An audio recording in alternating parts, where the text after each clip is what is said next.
about his teaching and so forth, kind of like today. So he came in, they saw Jesus in the crowd, identified him, asked him to come up and read from one of the scrolls. Amen. So Jesus came up, they handed him the scroll of Isaiah.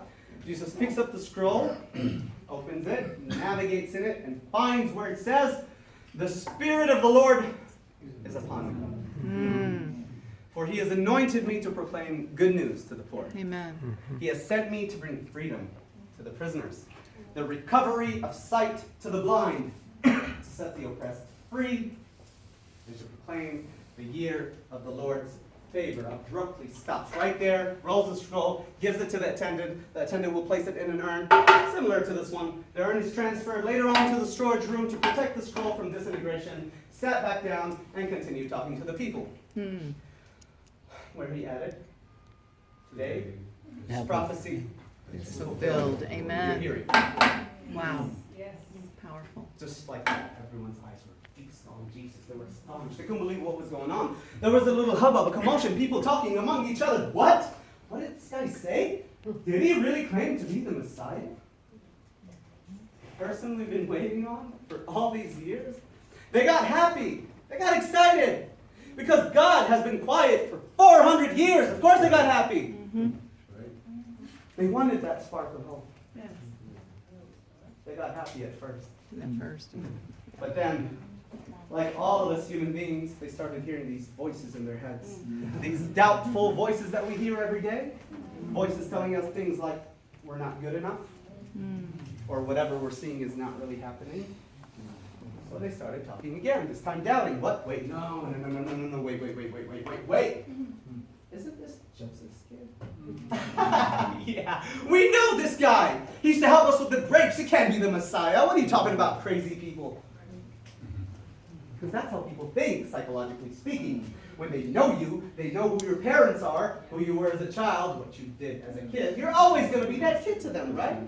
And he actually told them that. He said, "I know you're going to quote me and say a prophet is not creditworthy in his own hometown." I said, "Okay. Fair enough. Prove it. You're the Messiah, show us. I mean, you've been doing signs and miracles all over the place. Why not do it here in your own hometown? What, you're too good for us?" So it came next from Jesus basically saying, "No, but because you lack faith." And this is a perfect time to teach you about faith. So, I'm going to bring you two stories from the books we've been reading and studying in this building for all these years about where two people were saved based on faith alone. One was about Naaman the Syrian. You remember this guy, right? Naaman, this big general guy from the opposing army back then. He had leprosy. The prophet Elisha told him, "Go dip yourself 7 times in the Jordan River and you will be healed." He did it and he was healed. Praise God. Based on faith alone.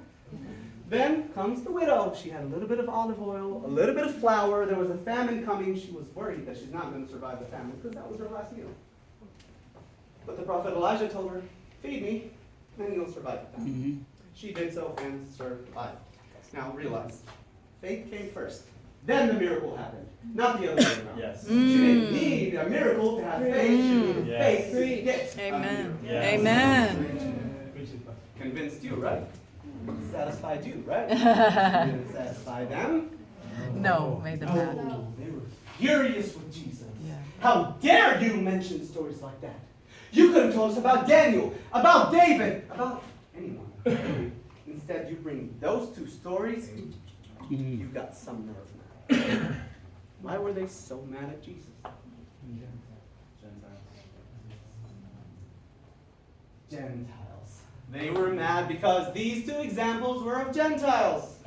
So here's Jesus in a room full of Jews, trying to show them, teach them what faith looks like. You know, faith 101. Using 2 perfect examples of non-Jews. Wow, he's really swimming with sharks at this point, right? Walking on thin ice. But do you know why? And this is key here. Because these people in that room, including Jesus, were under Roman occupation all these years. Remember we just mentioned it outside? Roman times were horrible times, dark times. They're bitter. They're occupied. Of course they're mad. What are you saying, Jesus? You're saying these Gentiles have more faith than we do and we're the chosen people? You're saying, what, now I'm supposed to open my welcoming, loving arms to these foreigners out there? These people that be killing us? terrorizing us, but raping our daughters. I'm supposed to just welcome them into my heaven like nothing happened? That salvation is not just for the Jews anymore, but for the Americans as well.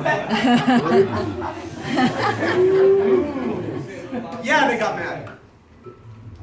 I probably would have been mad too if I was there. So they grabbed him. They wanted to throw him off a cliff like one of them. I want to say this one again. So we grabbed him. We wanted to throw him. Mercy. Like one of the execution methods we saw in the third room. But Jesus slips away, leaves Nazareth, never to come back here again. That was the last mention of him being in Nazareth. Wow. Yeah. Kicked away, Makes kicked sense. out of his own hometown. Imagine that happening to you. What do you do next? You fall into a deep depression, right? Tell God, I don't want to do this anymore. Recluse yourselves. Did he? No, that's the silver lining. Amen. He left Nazareth with his power, his strength, his light, his vision, his message, and his love. Shining it everywhere else he went. He didn't mope around. I mean, maybe for a few weeks or so. I don't know what happened. But he left with his light. And you're not really staying in Nazareth either. You're leaving Nazareth at some point today or tomorrow, right? We like to give you the light of Jesus in this form of a first century replica of a lamp, which is actually our logo as well. So you can take it with you to each and every one of you. Thank you. When we get out right now, so you can take it with you outside Nazareth. Shine his light everywhere you go. Amen. Thank As if you were him.